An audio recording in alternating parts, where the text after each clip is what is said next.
तर हे guys welcome back to my channel. तर आज करत होतो मिनी व्लॉग, कारण आज होता गुरुवार. तर जायचं होतं स्वामींच्या मंदिरात. स्वामींच्या मंदिरात जायला बाबा आणि बच्ची झाल्या तयार, कारण येत होती आहे. तर बच्ची तर खूप खुश होता की आज स्वामींच्या मंदिरात जायचे. बाय त्यानंतर आलेले की रिक्षा आल्या बसलो आम्ही फटाफट आतमध्ये.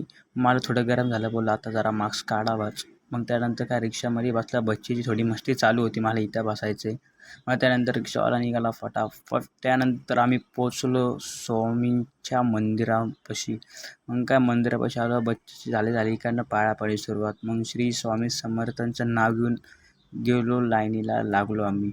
मग थोडं स्वामींना बघून खूप शांत वाटलं, म्हणजे एकदम रिफ्रेशिंग वाटलं. मग त्यानंतर काय दर्शन वगैरे देऊन आलो आम्ही बाहेर आलो. पण रिक्षाची वाट बघून जाम थकलो. मग काय ऊन तर तुम्ही बघा केवढं होतं. मग त्यानंतर आम्ही आलो घरी. आजच्या ब्लॉगसाठी एवढंच. Thank you for watching.